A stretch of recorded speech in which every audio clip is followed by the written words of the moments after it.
Welcome to the Nobody Guide to Life, where we provide tips and tools for personal growth, personal development in your spiritual journey that you can use right now in your everyday life. I'm J.A. Plosker. You can always find out more at thenobodyguidetolife.com. Thank you for joining us. So who am I? What am I here for? Why do I keep falling into the same patterns? If you're like me, you've asked yourself these questions a lot.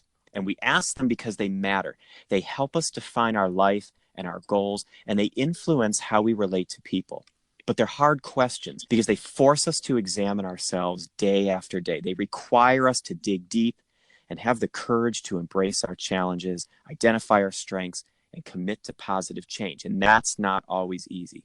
But today's guest has a plan to help you understand the language your soul is speaking so you can better translate it into the life you want. Jennifer Urezzio started her career in corporate America as a media relations specialist. Now, she's a master intuitive, author, teacher, and speaker. She founded Soul's Language in response to her intuitive senses and ability to help others feel better about themselves. She specializes in helping people connect to themselves, to each other, and to the divine.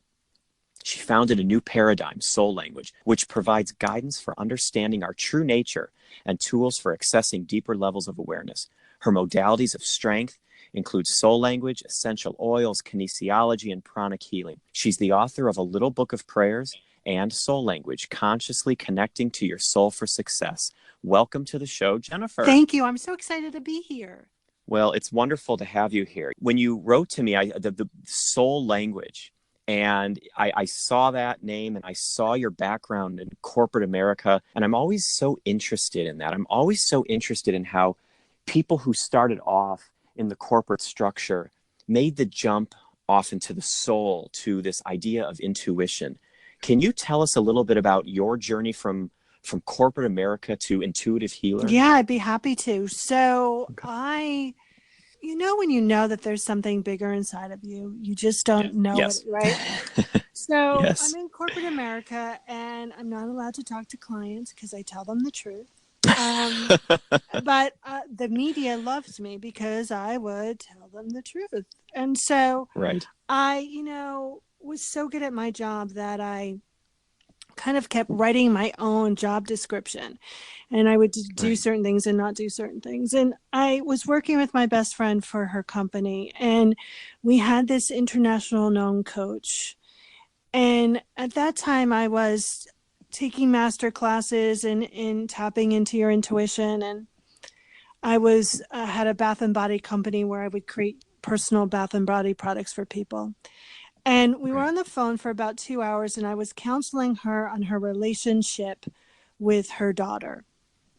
And when I got off the phone, I looked at my best friend, Erin, and she goes, "Did you?" And I go, "Yeah." I go, "That's going to end badly." She fired us 2 weeks later. And she fired us because she cited me. I didn't know anything about her or her business, and I just didn't get her. Well, I did. I just saw beyond the curtain, and she didn't like it. And I know. And I turned to Erin and I said, "I think I'm going to do this freelance hour because it's going to keep happening." And I said, "I'm going to do it in 3 months." And in the meantime, I attended as a speaker a conference on life purpose. And I was talking about a life purpose and essential oils. And I got off the platform and people were lined up to talk to me. And I didn't really know why. They're like, "Can you tell me about my guides and teachers? Can you help me with this? Can you help me with that?" And I was like, "Sure." So, and at that conference, I heard the beginnings of what is now Soul Language, and that's another story for another moment. But so I come back, and she's like, "Oh, okay, so you're going freelance tomorrow." And I go, "What?" She goes, "Oh, I've made plans." She didn't make any plans, but that was the kind of lovely, in love, amazing, push that I needed from, my best friend. And I started then taking on clients.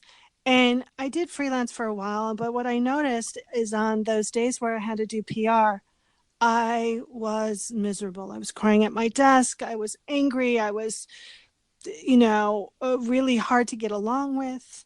I didn't understand why marbles were so important. If we were pitching marbles, I didn't understand why, we're not not doing world peace here, you know? and so I became really mad. And so I sat down with myself and with the divine, and I said, okay, listen, we got to work this out. And two things happened. One, I got a client of my own for PR, which was $25,000.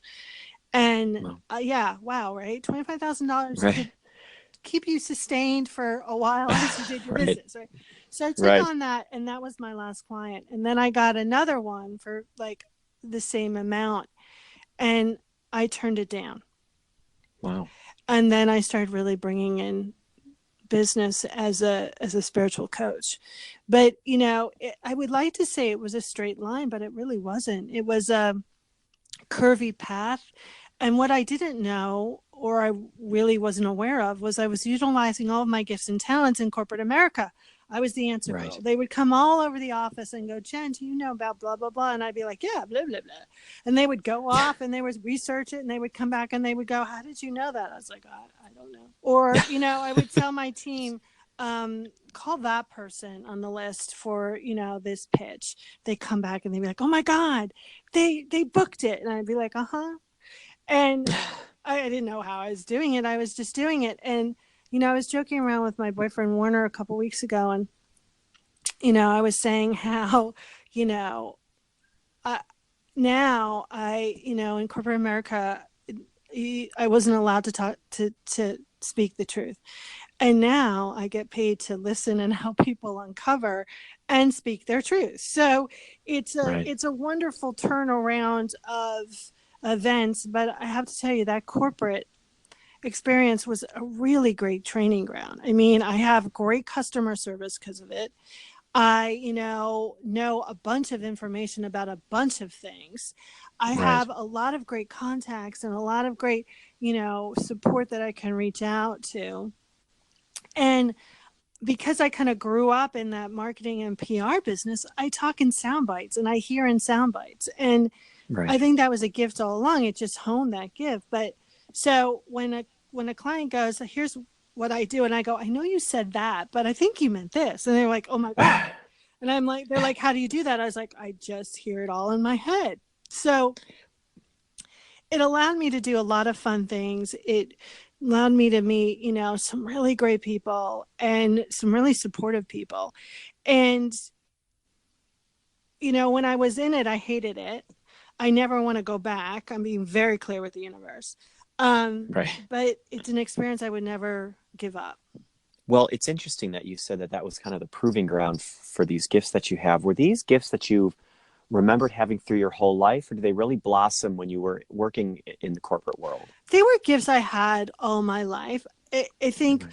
when you start to utilize a gift and a talent, it starts to blossom, and it just builds, and you get more gifts and talents, right? And then I started taking Right. classes about understanding how that connection comes in and what my intuition looks like and how is it interpreted, right? Because you have to understand that it's your database, right?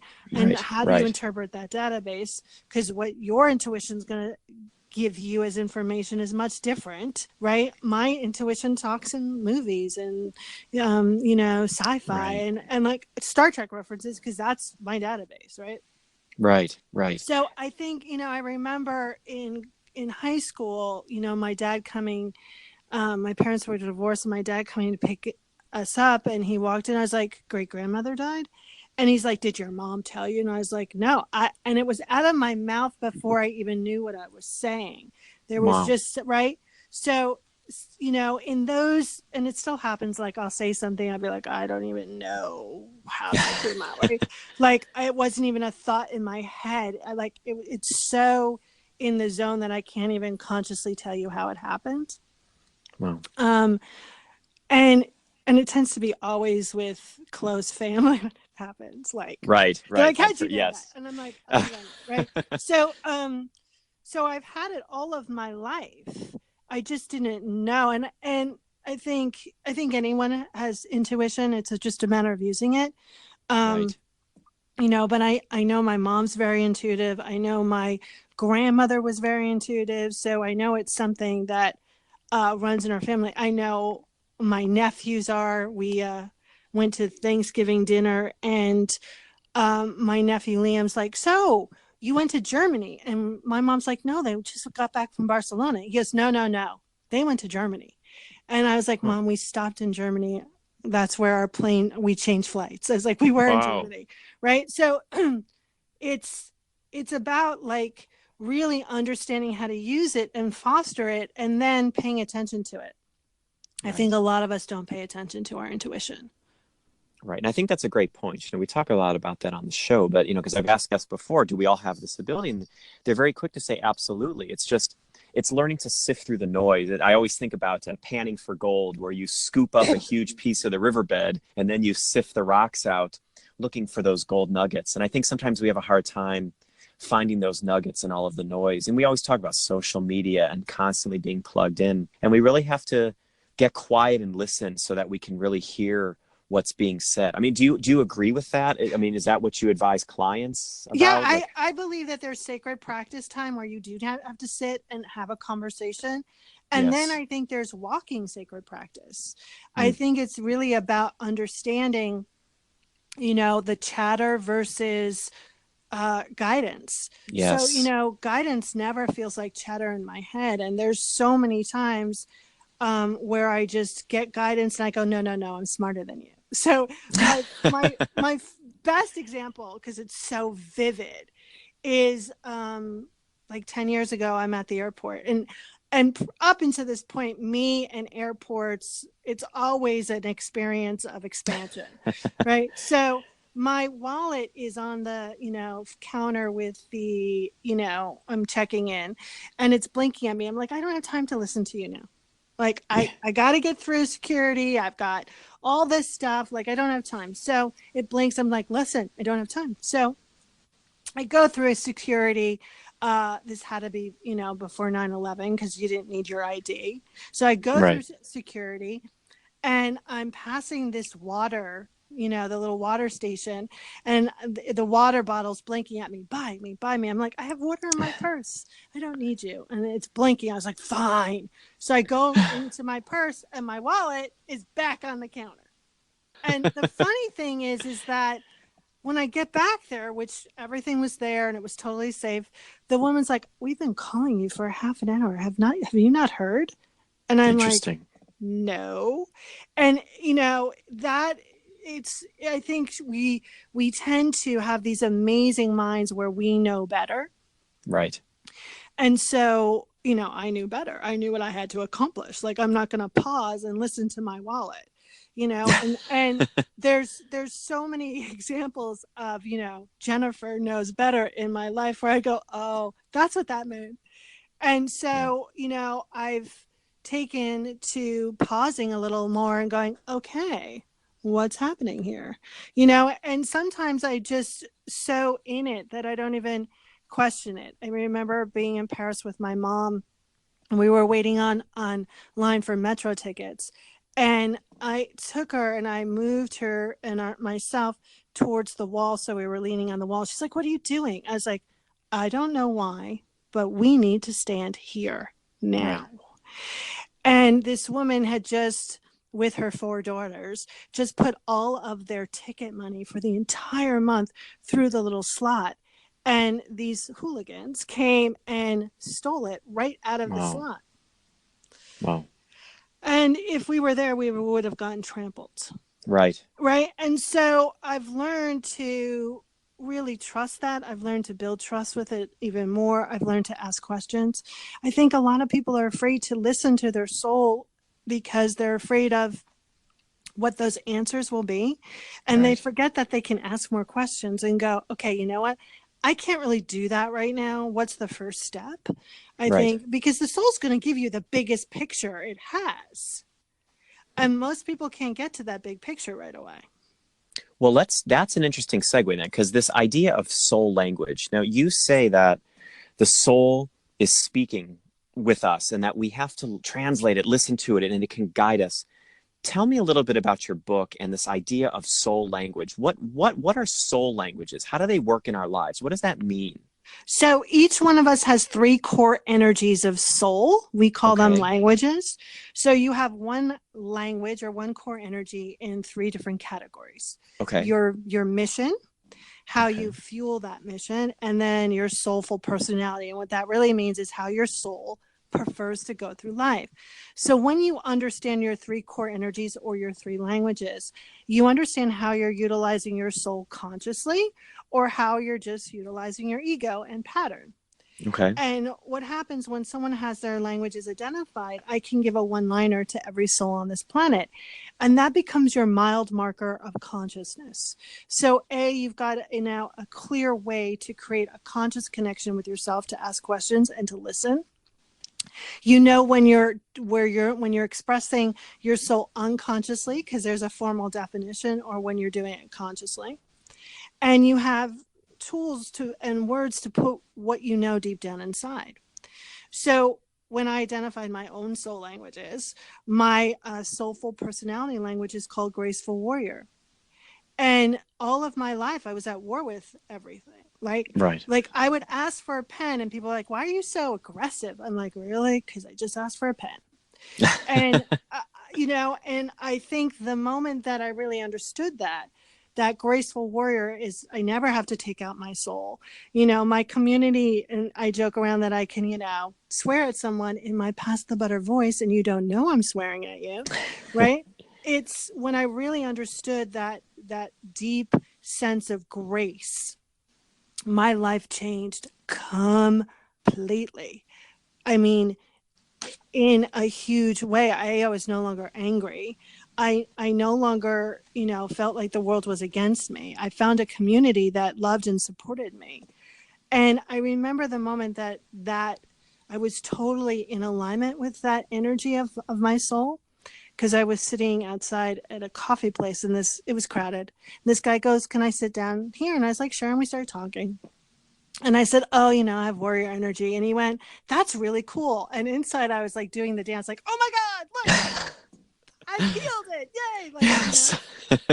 And the thing is that we're always going deeper. We're always turning more towards soul, but the soul languages and understanding your soul languages gives you a tangibility to know, to what you know deep down inside. So you can create a conscious connection with it. So you can utilize that, and you can utilize it anything from in your marketing to, connecting with a mate. And what I love about soul language and the paradigm of soul language is that, unlike other paradigms, it's conscious, it's moving, it's being updated. Um, I just reminded me of something I had to do. Right. So it's constantly being updated and growing, because we're all growing in consciousness. So there's a mission language called negotiator, which is exactly what it sounds like. Right. Consciously, they negotiate for themselves and others in grace, and everyone wins. Unconsciously, top line, which means in struggle, uh, they're either stamping and stampeding over everyone, or they're negotiating, their life, and they're not included in the negotiations. Well, for so long, that energy overall was operating unconscious. Right. And so we would, because now I teach soul language to other people to utilize in their sacred work.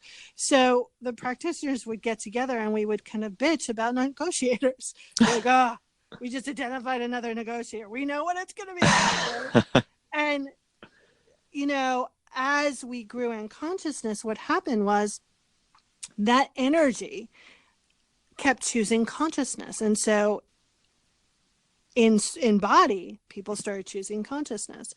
And I knew that the moment that energy totally changed, when we started receiving soul language practitioners with the negotiator soul language. And so it's really interesting to see how we expand and how we grow in consciousness, and how our individual energies do that as well. So soul language simply puts tangibility to your soul, so you can create a conscious connection, so you can harness that greatness of you and express it fully and completely, rather than operating on pattern. And I don't know about you. Well, wait, is soul language something we're born with, Jennifer? I mean, does it, you said it changes, but is it like, Expansion changes, your language never changes. Okay. Okay, that would be really confusing if one day you were a pioneer and the next day you were an observer, which are all mission languages. No, this lifetime they don't change, but the consciousness of it change. So think of it as when you become more conscious, think of it, instead of having a glass of cloudy water, you have a glass of clear water. Okay. And so the more you choose consciousness, the less you're operating from pattern. And so the more you're what they call in the flow. Right. Okay. So give me an example then. If somebody were to come to you for your services or to have a session with you, what would it look like? How would you identify their soul languages? How would that look person to person? So we do that through something called therapeutic kinesiology, which is muscle testing. So your body has this natural divinity about it. And if we ask it a yes or no question that it knows about, not if you're going to win the lotto, because your body doesn't know that. But if we ask it, is chocolate in your greatest good, it will give us a yes or no response. Right. What we do is something called therapeutic kinesiology, which means that my body tests on that soul's behalf. And it's a one-time energetic connection. You don't have to be in person. I've done close to 5,000 IDs. I've never met most of them. Right. And so what happens is in that connection, your soul would move my body down a testing sheet. And that's how we identify the soul languages. So I can't throw the testing and you can't throw the testing. Right. Those testings where you have to fill out the multiple choice, right? Anyone can throw that, especially smart people. They're like, I know I'm supposed to answer C, right? So it can't be thrown. It's, you have to go to a soul language practitioner and there's a certification process. And so that's how we identify the soul languages. So a soul language session would start with the identification process. Then I would tell you about each of the definitions or each of your core energies. Okay. And then we would do some transformational work, which looks like teaching you how to set up a one-on-one connection, and then taking something real life that you want to expand or a situation that might be challenging and talking to your soul and transforming that energy around it. So you feel different and you create different experiences. So what I hear time and time again is, oh my God, are you in my head? What I love, I've been called liquid nitrogen for the soul. And what happens is that we get a lot done very quickly because we're working with the energetics of the soul. And so God, universe, tree, Bob, cupcake, whatever you want to call that, is doing the heavy lifting, where, traditional therapy,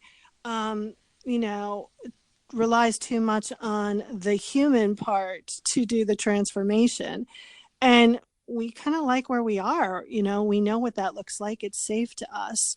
And so when we utilize the soul to transform, things move fairly quickly.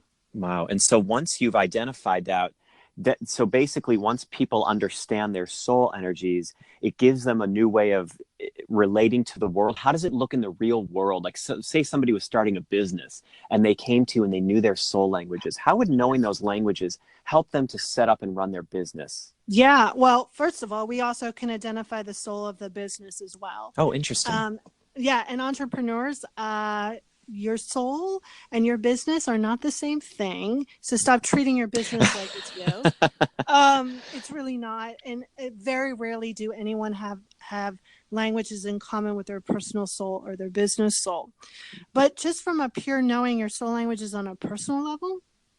So one of the things that's really clear for me is that my mission language is called equalizer. It's all about creating that perfect formula of balance for myself and others. Right. So I know that people are instantly going to feel more imbalanced when they talk to me. Right? I know that people are instantly going to trust me because I'm a graceful warrior and they trust the warrior. I also know from understanding my soul that my community are going to be a little warrior and they're going to be a little tough and they're going to be strong, and they're going to feel not so comfortable being vulnerable. Right. And I know all of that because that's me. Right. I also can use all of that language in marketing. You know, it also allows me to be really clear about what I want, you know, in my personal life and with my business. Right. So when I first started my business about 11 years ago, and this was before we were IDing the business languages, I was at my computer. It was a 17-hour day, and I was crying. And I was like, okay, this is not cool. I should talk to my soul. And I talked to my soul, and my equalizer part of my soul said, what are you doing? Why are you so warrior? Right. Like, there's no balance here. You need balance. And I went, oh, you're right. And I got it. And so the moment I started creating more balance, the moment the business expanded. Wow. Yeah. Wow. So it's really powerful. So it's like learning, it is truly like learning another language. The more you work with that language, the more words you learn, the more efficiently you can get around in a foreign country and feel comfortable.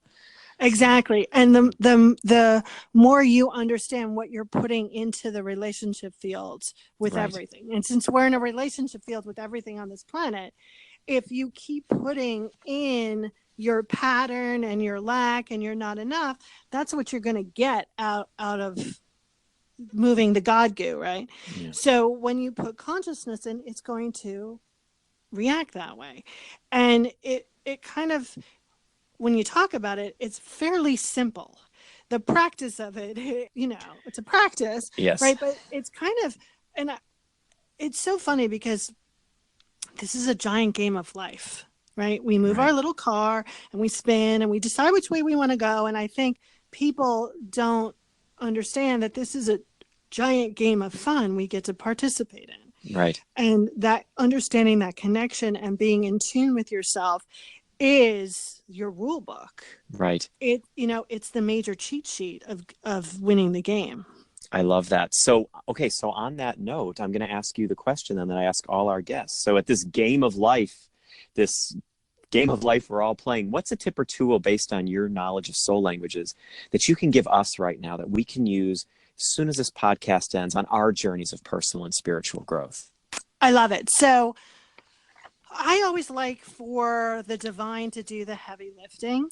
Okay. And one of the things I love to do is utilize your body's divine intelligence to activate or put you in a consciousness, even if you've never experienced it before. Okay. And so I think, you know, what I tell my clients, when you don't know kind of what to pray for, what to treat for, or what to shift, you always move into safety. And so I'm going to teach you how to put yourself into the consciousness of safety. How does that sound? That sounds great. Do you want? Okay. So everyone, your job is to get on the bus with me, meaning I'm going to use words that you might not understand. Just allow your body to do what it wants to do. Ready? Ready.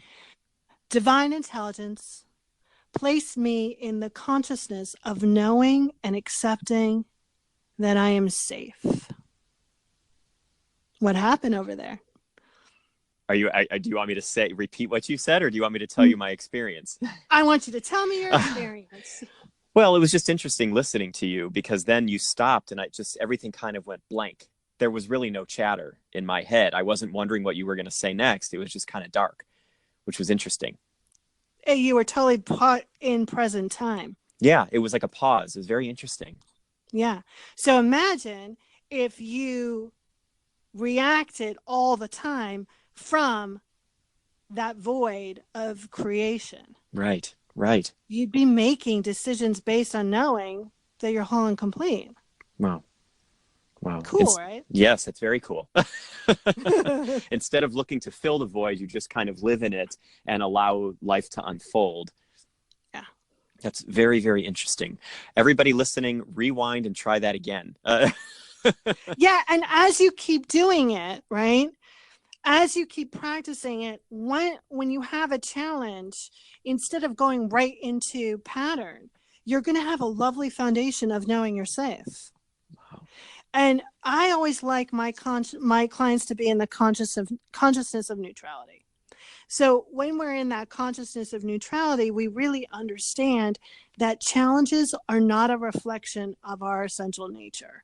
Meaning, if I have a challenge today, it's not because I'm unworthy, it's just because it's a challenge.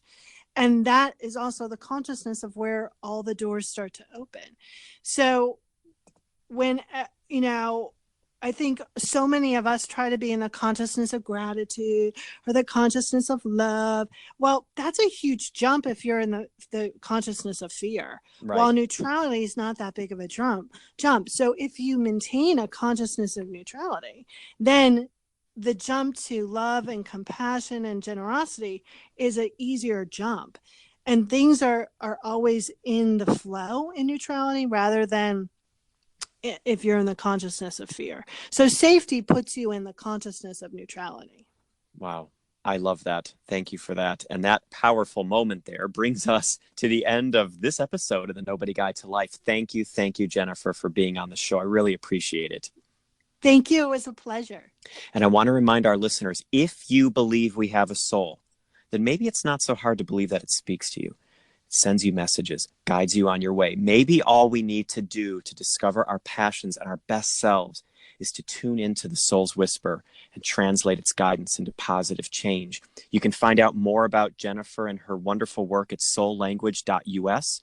Her books, Soul Language, Consciously Connecting to Your Soul for Success, and A Little Book of Prayers, are available on her website and on Amazon. The links will be in our show notes. And you can always check out more episodes at thenobodyguidetolife.com. Reach out to us on Twitter and Facebook at Nobody's View, or now on Instagram at J.A. Plosker, or join our Facebook community, Simple Spirituality.